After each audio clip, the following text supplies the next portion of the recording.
Warning, the following video is rated M for if you're young, you shouldn't watch this, so viewer discretion is advised. But hey, I won't tell if you won't. So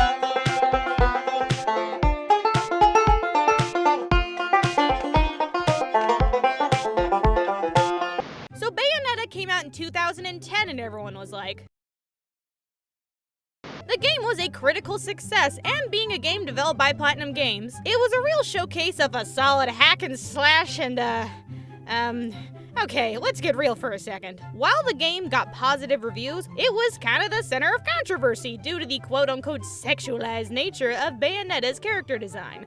And while Bayonetta is certainly a, sexual character, man, this girl owns it and makes sure everybody knows it. And also, she was designed by a woman, so, yeah, there's that. Yeah, that's what I thought. But because of her strong character, it created the foundation for a crazy, fun, and upbeat, over-the-top hack-and-slash experience. And big butts aside, Bayonetta was a breath of fresh air during the 7th console generation, being one of the more noticeably new gaming IPs to have come out that year. But anyway, if you're new to this game, here are a few basic tips and tricks for people who don't know shit about this game. So you play as, you guessed it, Bayonetta, one of the last Umbran witches who has been asleep for like 500 years, and doesn't remember all that much, but is searching for the answers to her blurry past. Being a dark witch and all, she is constantly being attacked by angels of the Luma Sages, and it's all up to you to stop them, I think. I'm not really sure. Like, there's some time travel stuff, kinda, different realities, a scuba dad death, hair monsters, a giant deity-like thing that needs sacrifices, and some weird cult stuff sprinkled around there somewhere, and who are you supposed to be? God, man, this thing is a mess. Now, while the main goal of the story becomes pretty clear later on, and I'm sure if you play this game enough times, then things make sense, but at first, a lot of the characters' motives aren't explained. At all. And on top of that, the story is just a little weird and confusing the first time around. But it's not really that important because, this being a Platinum game and all, the story is just a backdrop for crazy things to happen, and boy do they happen! This game has no chill. It's go, go, go from the start. From the locations to the characters, there's just a lot of jaw-dropping, did they really just do that kind of moments. And most of those moments are just how Bayonetta takes out things. And just Bayonetta in general. I mean, yeah, she's supposed to be in control and uses her sexuality to dominate others and doesn't take crap from anyone, but good lord. Like, you know what? I'm okay with this. But yeah, the story is kinda dumb, but it's kinda self-aware, and if you just roll with it, it's a fun time, if a little odd. And for reals, if you're not into butts and fan service, you're gonna have a bad and awkward time. So many butts!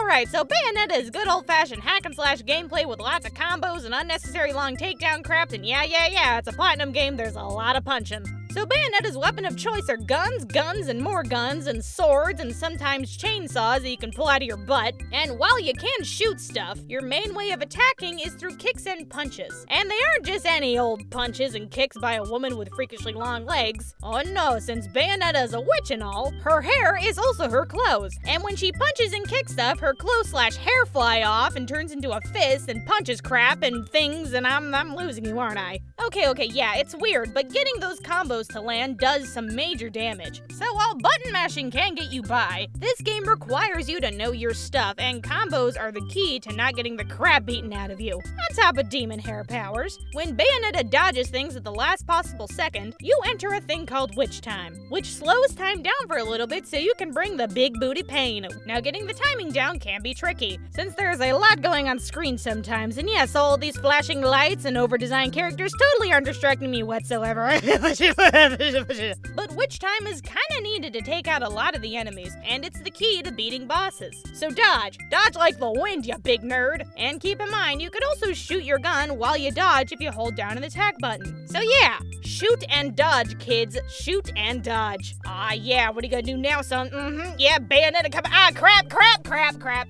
So as you beat the crap out of angels, you'll gradually pick up these little doodads that increase your magic gauge. And when that thing fills up, you can do a torture attack on a single enemy. Now keyword there is single. but torture attacks do a ton of damage, and all you gotta do is hit the button and then hit some more buttons and watch Bayonetta do her weird sexual takedown crap, and bam, dead, done, you did it. But like I said, it's only for a single enemy, so it's probably a good idea to use them on the tougher nerds instead of the first guy you make eye contact with. Now, on top of torture attacks, you also get Climax Finishers. Yes, that is the real name. Can you see the theme now? I'll give you a hint, it's sex. But anyway, Climax Finishers are special boss finishers where all of Bayonetta's clothes fly off and a giant hair monster takes out the enemy and, hey, I was over here, buddy. Yeah, I know this game is on crack, but try to stay focused. But for the most part, Climax Finishers are kinda needed to end most boss fights. So the second you see the thing, slam dem buttons, you nerd, and enjoy the butts. Woo!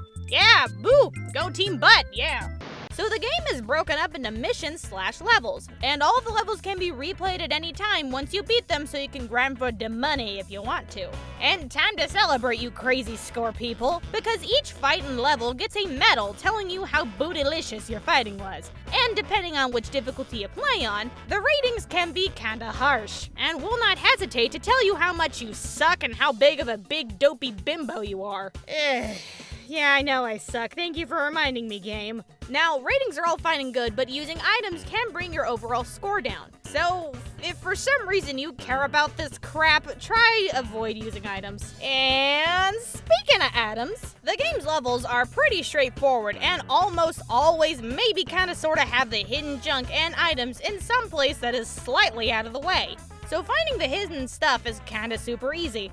Now, the game is designed to be played multiple times to unlock all the junk, but most of the goodies can be bought at the Gates of Hell, aka the item shop, aka why is there a cutscene every time you enter this godforsaken place? Now, when you first play the game, don't save all of your money on the shiniest, fanciest weapon crap. Go for the techniques, you big nerd. Bayonetta doesn't start off with that many good attacks, so getting your stubby hands on all of her extra moves should be the first thing you spend your dough on. On top of that, you have certain items you can use in combat, some more useful than others, and it should go without saying that you can never have enough healing items. So buy them anytime you can. Also, the shield item can be pretty cool, but always get the healing items. I cannot stress this enough, you're gonna need healing items. Yeah, I know, it brings down your score. I don't care, I wanna live, I need to beat this game, oh my god!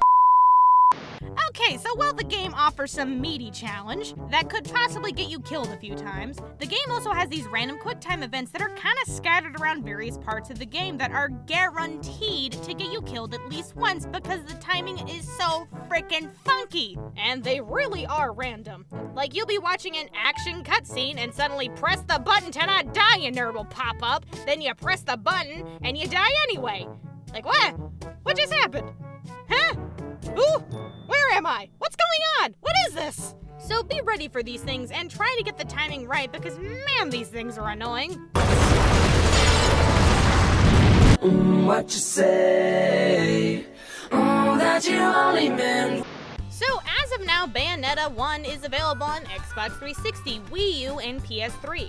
And that's great and all, but for you PS3 owners, be warned because if you get this game, you should really install the game's download crap before you start. Because without it, you're gonna see loading screens. Lots of loading screens. For everything. Always. I don't know what happened, but for some reason the game wasn't optimized for PS3 all that well, and it slows things down to a rage-worthy halt, so install the thing if you love yourself, okay?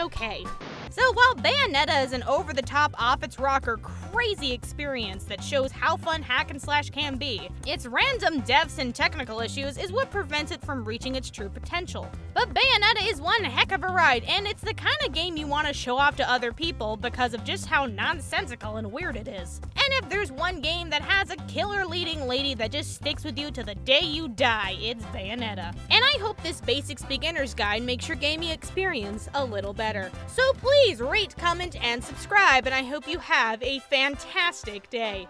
Hey, how you doing? Did you like this video? Well, if you did, why don't you go watch another one, you nerd? Also, why don't you go follow me on Twitter so you can keep up to date on what's gonna happen next? And a big thank you to Twitter user Matt for making the Bayonetta. If you have any tips for this game or any future games, please leave a comment, tweet me, or send me a message. Toodles, sweet thing!